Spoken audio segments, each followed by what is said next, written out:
नमस्कार प्यारे विद्यार्थियों, मैं आरएल चौधरी आपके अपने YouTube channel RL sir Rajni में आपका हार्दिक स्वागत और अभिनंदन करता हूं। देखिए, अपन ने पिछली क्लास में देखा था एकलिंग नाथ जी का मंदिर। तो एकलिंग नाथ जी का मंदिर आपको पता है निर्माण किसने करवाया था? काल भोज ने। इसके लिए सन आपको याद रखनी है, 734 ईस्वी में काल भोज ने निर्माण करवाया था। तो आज चलते अपन नेक्स्ट आगे। आज अपन जो चर्चा करने जा रहे हैं वो है राजस्थान में स्थित प्रसिद्ध जैन मंदिर। जैन मंदिरों की जब बात आती है तो सबसे पहले जो अपन ले रहे हैं, जिससे हर एग्जाम में क्वेश्चन पूछा जा रहा है, चाहे वो कोई सी भी स्तर का एग्जाम हो, राजस्थान पुलिस हो, पटवारी हो या फिर आरपीएससी लेवल का हो, तो उन एग्जामों में भी क्वेश्चन पूछे जाते हैं। तो अपन जो सबसे पहले आज मंदिर ले रहे हैं जैन मंदिरों में, रणकपुर का जैन मंदिर। रणकपुर जैन मंदिर। इस रणकपुर जैन मंदिर को ही क्या कहा जाता है? चौमुखा जैन मंदिर। चौमुखा जैन मंदिर। और ये रणकपुर जैन मंदिर या चौमुखा जैन मंदिर कहां पर स्थित है? तो प्यारे विद्यार्थियों, ये स्थित है सादड़ी के निकट। सादड़ी के निकट। और ये सादड़ी कहां पर स्थित है? पाली में स्थित है। आप लोगों को पता है कि जो एग्जाम में आजकल क्वेश्चंस पूछे जा रहे हैं वो कौन सा मंदिर कौन सी नदी के किनारे स्थित है, इस प्रकार के क्वेश्चंस भी पूछे जाते हैं। तो ये मंदिर कौन सी नदी के किनारे स्थित है? ये जो मंदिर स्थित है वो कौन सी नदी के किनारे है? मथाई नदी के किनारे। कौन सी नदी के किनारे है? मथाई नदी। इसी का मथाई नदी का या इसी मथाई नदी का ही वास्तविक नाम या अपन कह सकते हैं वास्तविक नाम या प्राचीन नाम क्या था? मघाई नदी। क्या था रे? मघाई नदी।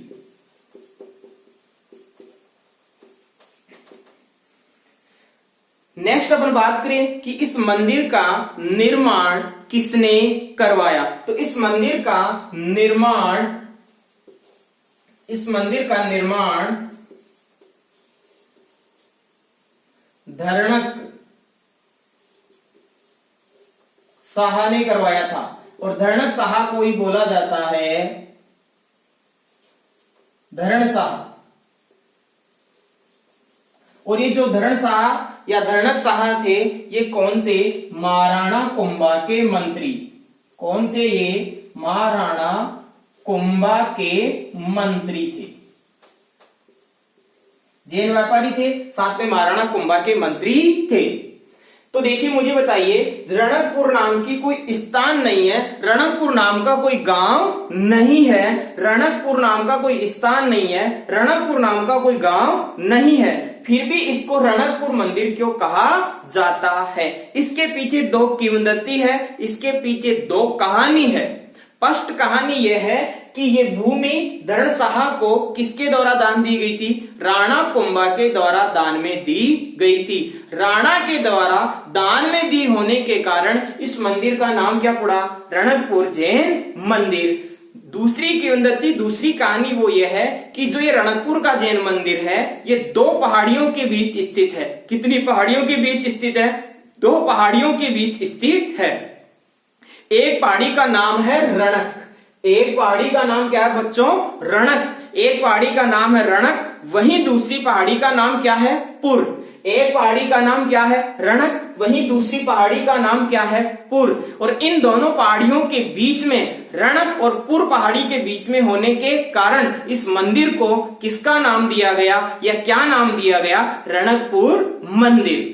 जो सबसे ज्यादा एग्जाम में पूछा जाता है वो ये पूछा जाता है कि इस रणकपुर जैन मंदिर का वास्तुकार कौन था। तो बात कर रहे हैं चौमुखा रणकपुर जैन मंदिर के वास्तुकार की।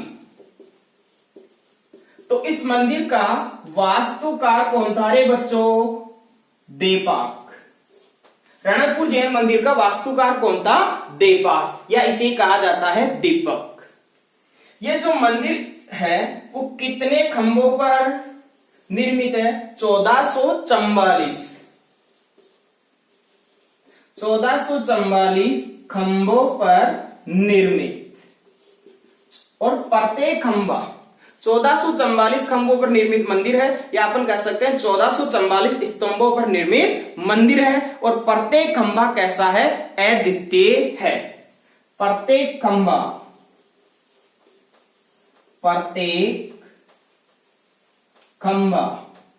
अद्वितीय है। प्रत्येक खंभा कैसा है बच्चों? अद्वितीय है। प्रत्येक खंभा अद्वितीय है। यहां पर इस शब्द का अर्थ क्या है? प्यारे विद्यार्थियों, अद्वितीय का अर्थ है, तो यहां पर टोटल खंभे कितने हैं? 1444। प्रत्येक खंभे की यहां पर, अद्वितीय शब्द का अर्थ है प्रत्येक खंभे की यहां पर उसकी शैली, उसकी स्थापत्य कला, उसकी बनावट, उसकी लंबाई, चौड़ाई, ऊंचाई सभी क्या है? अलग। एक खंभा दूसरे खंभे से कोई मैच नहीं करता, कोई समानता नहीं है। प्रत्येक खंभे की बनावट बिल्कुल क्या है? अलग है। ऊंचाई, लंबाई, चौड़ाई सभी क्या है? अलग। इसी वजह से क्या कहा जाता है कि प्रत्येक खंभा अद्वितीय है। प्रत्येक खंभा कैसा है? अद्वितीय है। इसका मतलब अपन ये भी कह सकते हैं कि यहां पर टोटल कितने खंबे हैं? 1444 खंबे हैं, या 1444 स्तंभ है। इसी वजह से इस मंदिर को क्या कहा, इस मंदिर को क्या कहा जाता है? खंभों का अजायब घर भी कहा जाता है। तो क्या कहा जाता है बच्चों? खंभों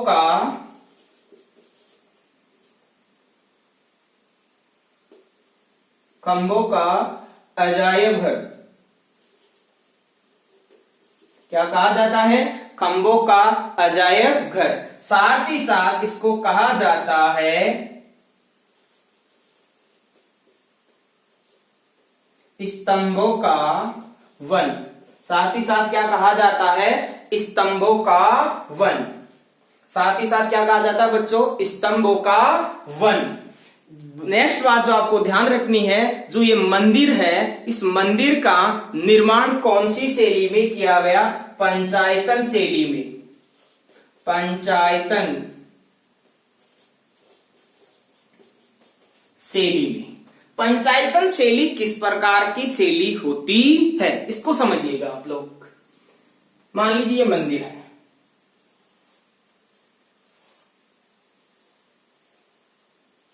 पंचायतन शैली का मतलब होता है कि कितनी मूर्तियां होती है? 5 मूर्तियां होती है, जिनमें से एक मूर्ति होती है मध्य में। एक मूर्ति कहां होती है? मध्य में या मुख्य गर्भ में। इसके अलावा जो 4 मूर्तियां होती है वो चारों दिशाओं में होती है। इसके अलावा जो 4 मूर्तियां होती है वो चारों दिशाओं में होती है। अब देखिए इसमें टोटल खंबे कितने हैं? 1444 खंबे। तो समझिएगा इस प्रकार से इस मंदिर में ये खंबे हैं।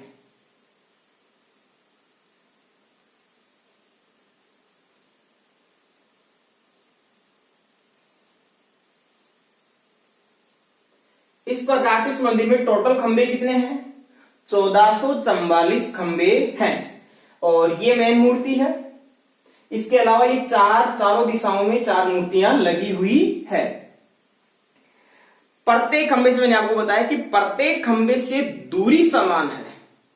प्रत्येक खंबे की दूरी समान है, और लेकिन बनावट अलग है, स्थापत्य कला अलग है, उसकी लंबाई, चौड़ाई, ऊंचाई अलग है, और दूरी बिल्कुल क्या है? प्रत्येक खंबे की समान है। ये इतना बड़ा मंदिर प्रांगण है जिसमें टोटल खंबे कितने हैं? 1444 खंबे। लेकिन फिर भी आप इस मंदिर को कहीं से भी देख लो, मतलब इस मंदिर प्रांगण में आप किसी भी कोने से देख लो, आप अगर देखोगे तो ये जो मुख्य गर्भ में मूर्ति है, ये जो मुख्य गर्भ में मूर्ति है, ये आपको स्पष्ट रूप से दिखाई देगी। अब आप सोच सकते हो कि इस मंदिर का निर्माण कितने खतरनाक तरीके से किया गया होगा, क्योंकि 1444 खंबे होने के बावजूद प्रत्येक खंबे की लंबाई, चौड़ाई, ऊंचाई असमान है, कोई समानता नहीं है, केवल प्रत्येक खंबे की जो बीच की दूरी है वह दूरी क्या है, समान। ऐसा होने के बावजूद भी ये मुख्य गर्भ में जो मूर्ति है आप किसी भी कोने से देख लो स्पष्ट दिखाई देगी। मतलब 1444 खंभों में से एक भी खंबा आपके आड़े नहीं आएगा कि मूर्ति दिखाई नहीं दे। चाहे आप इस मंदिर में जाकर किसी भी कोने से आप इस गर्भ में स्थित मूर्ति को देख सकते हो। इसीलिए महत्वपूर्ण है कौन, वास्तु का देवक। भाई ऐसे मंदिर का निर्माण किसने किया, ऐसे मंदिर का कारीगर कौन था? तो ऐसे मंदिर का निर्माण किसने किया, ऐसे मंदिर का कारीगर कौन था, देपा था।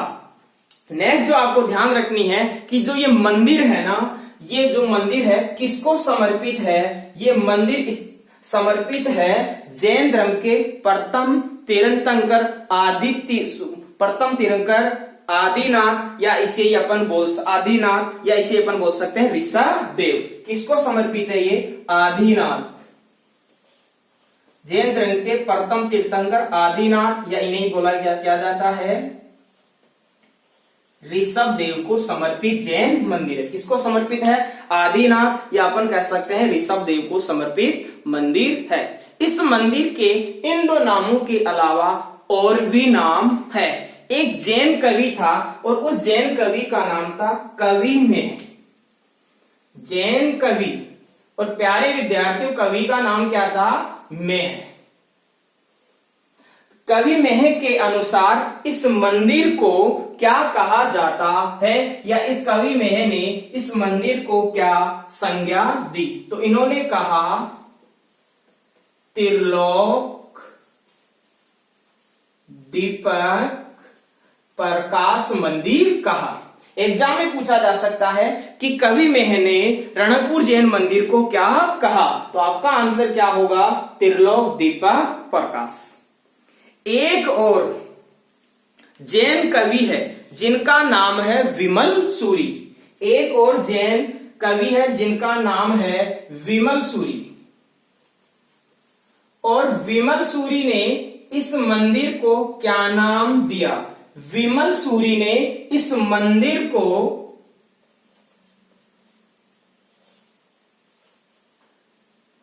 नलिनी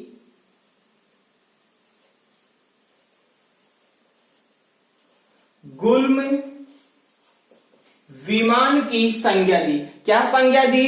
नलिनी गुल्म विमान की संज्ञा दी। आपको ध्यान रखना है कि विमल सूरी ने इस जैन मंदिर को क्या नाम दिया? नलिनी गुल्म विमान या नलिनी गुल्मा विमान की संज्ञा दी।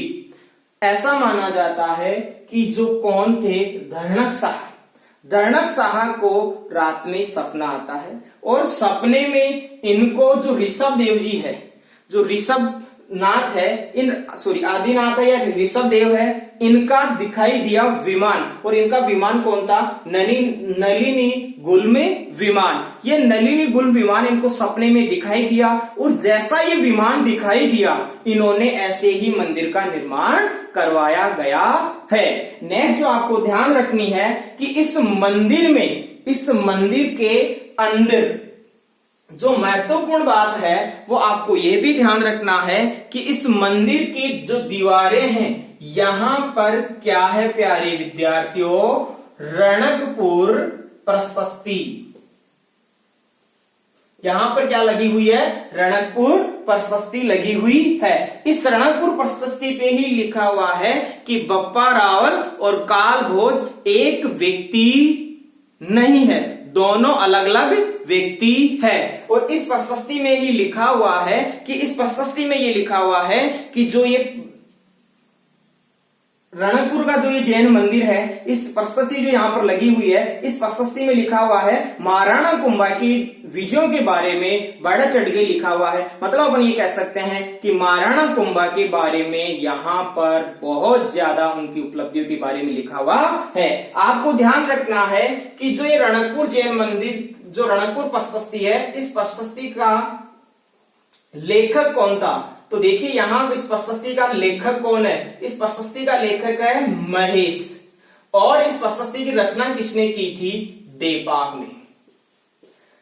एग्जाम में क्वेश्चन पूछा जाता है कि रणकपुर प्रशस्ति का लेखक कौन है, तो आपको ध्यान रखना है कि रणकपुर प्रशस्ति का लेखक तो कौन है, महेश, और इस रणकपुर प्रशस्ति की रचयिता कौन है, देपाक है।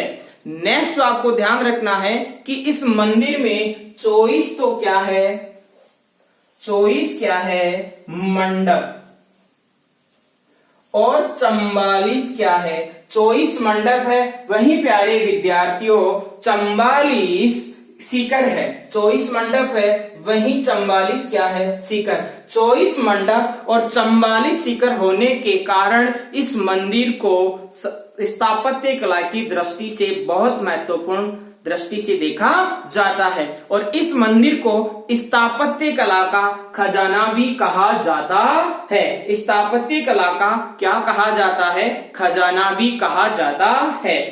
आपन ने देखे रणकपुर में स्थित जैन मंदिर, देखिए रणकपुर का जो जैन मंदिर पड़ा, ये रणकपुर का जैन मंदिर से क्या बोला जाता है, चौमुखा जैन मंदिर। कहां पर स्थित है, सादड़ी के निकट पाली में, मथाई नदी या अपन कह सकते हैं मघाई नदी के किनारे स्थित है। इस मंदिर का निर्माण किसने करवाया था, धरणशाह या धरणक शाह, जो कौन थे, कुंभा के मंत्री। रणकपुर नाम की कोई जगह नहीं है, रणकपुर नाम का कोई गांव नहीं है, फिर भी इस गांव का नाम, इस मंदिर का नाम रणकपुर क्यों पड़ा।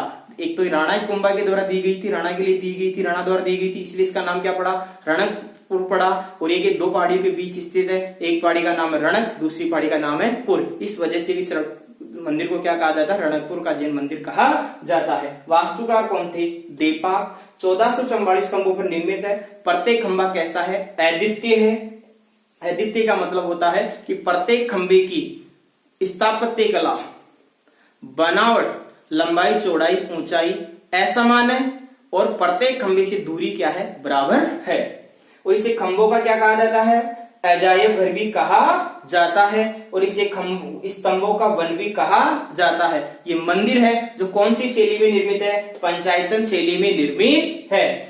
और कवि मेघ ने इस मंदिर को क्या कहा, त्रिलोक दीपक प्रकाश मंदिर कहा। विमल सूरी ने इस मंदिर को क्या कहा, नलिनी गुल्म या गुल्मा विमान की संज्ञा दी। और यहाँ पर क्या स्थित है, 24 मंडप तथा 44 सीकर है। और ये 24 मंडप और 44 सीकर इस मंदिर की भव्यता को प्रदर्शित करते हैं। इसीलिए इस मंदिर को स्थापत्य कला का खजाना भी कहा जाता है। ये मंदिर कौन सी शैली में निर्मित है, पंचायतन शैली में निर्मित है। पंचायतन शैली की विशेषता होती है कि टोटल मूर्तियां कितनी होती है, 5। तो जैसे एक मूर्ति कहाँ होती है, मुख्य गर्भ में, बाकी 4 मूर्तियां कहाँ होती है, चारों दिशाओं में। ऐसे ये खंबे लगे हुए हैं, टोटल खंबे कितने हैं, 1444। प्रत्येक इस मंदिर प्रांगण में आप चले जाओ, मंदिर प्रांगण में जाकर आप कहीं से भी किसी भी कोने से देखोगे तो आपको ऋषभ देव जी की मूर्ति स्पष्ट रूप से दिखाई देगी। ये ऋषभ देव की अपन कह सकते हैं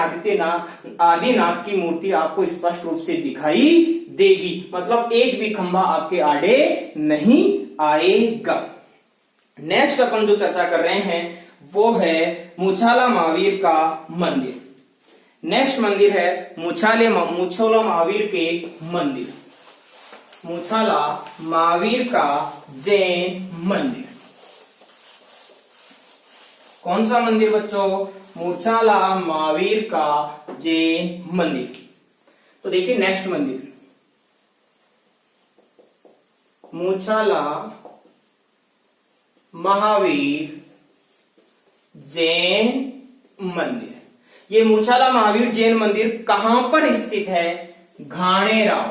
कहां पर स्थित है, घाणेराव। और घाणेराव कहां स्थित है, पाली में स्थित है। ये 10वीं सदी में निर्मित मंदिर है। कौन सी सदी में स्थित निर्मित है, 10वीं सदी में निर्मित मंदिर है। इस मंदिर में मूर्ति किसकी है, महावीर की।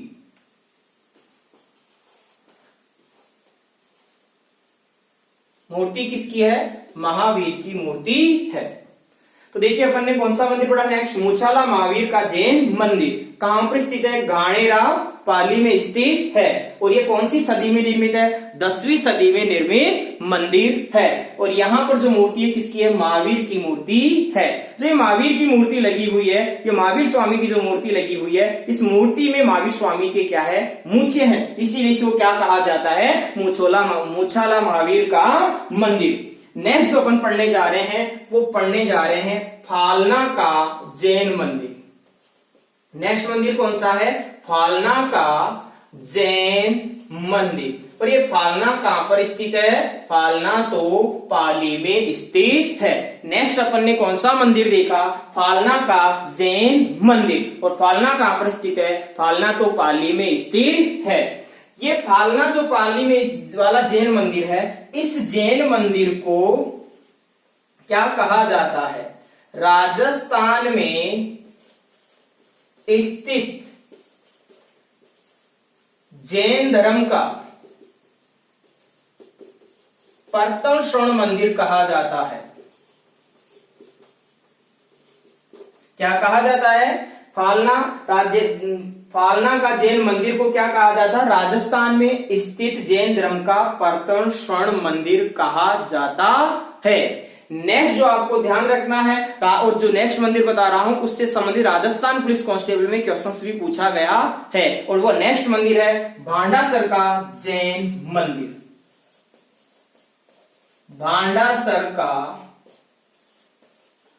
जैन मंदिर, ये भांडासर कहां पर स्थित है, भांडासर स्थित कहां पर है, बीकानेर में। भांडासर कहां पर स्थित है, बीकानेर में स्थित है। ये जो भांडासर जैन मंदिर है, इसके बारे में ऐसा कहा जाता है कि इस मंदिर के निर्माण में जो नींव का निर्माण किया गया, वहां पर पानी के स्थान पर किसका प्रयोग किया गया, घी का प्रयोग किया गया।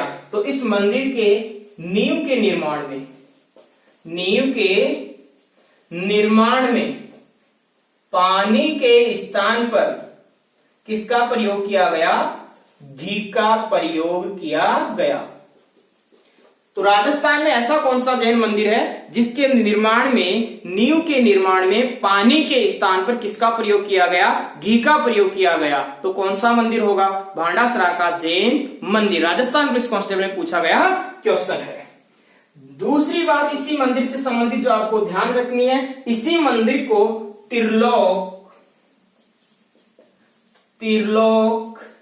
दीपक प्रसाद मंदिर भी कहा जाता है। क्या कहा जाता है, त्रिलोक प्रसाद दीपक मंदिर भी कहा जाता है। नेक्स्ट जो मंदिर ध्यान में रखना है वो है सोनी जी की नसिया। क्या ध्यान रखोगे, सोनी जी की नसिया। नसिया किसे कहा जाता है, नसिया जैन मंदिरों को ही कहा जाता है। तो नेक्स्ट है सोनी जी की नसिया। और ये सोनी जी की नसिया कहां पर स्थित है, सोनी जी की नसिया तो अजमेर में स्थित है। और इस मंदिर का निर्माण 1864-65 में करवाया गया। इस मंदिर का निर्माण कब हुआ, 1864-65 में करवाया गया। इस मंदिर का निर्माण किसने करवाया, तो इस मंदिर का निर्माण मूलचंद और इन्हीं के पुत्र थे टीकमचंद सोनी द्वारा करवाया गया। एक बार फिर से देखिएगा, मुछाला महावीर का मंदिर आपके घाणेराव पाली में स्थित है। 10वीं सदी में निर्मित मंदिर है। और ये जो महावीर की मूर्ति लगी हुई है कैसी है, मूंछों वाली मूर्ति है। अपने राजस्थान में एक मंदिर और है जैन मंदिर, जो कौन सा मंदिर है, फालना का जैन मंदिर। और ये कहां पर स्थित है, पाली में। इसी राजस्थान में स्थित जैन धर्म का प्रथम स्वर्ण मंदिर भी कहा जाता है। नेक्स्ट अपन ने पढ़ा भांडासरा का जैन मंदिर कहां पर स्थित है, बीकानेर में स्थित है भांडासरा का जैन मंदिर तो। और इसके नींव के निर्माण में पानी के स्थान पर किसका प्रयोग किया गया, घी का प्रयोग किया गया। और इसी को क्या कहा जाता है, त्रिलोक दीपक प्रसाद मंदिर भी कहा जाता है। नेक्स्ट अपन ने पढ़ा सोनी जी की नसिया। नसिया जैन मंदिरों को ही कहा जाता है। और ये सोनी जी की नसिया कहां पर स्थित है? अजमेर में स्थित है। और इसका निर्माण 1864-65 में, मतलब 64 में स्टार्ट हुआ और कंप्लीट कब हुआ? 65 में। और इसका निर्माण किसने करवाया? मूलचंद, और इन्हीं के पुत्र कौन है? टीकम चंद सोनी ने इसका निर्माण करवाया।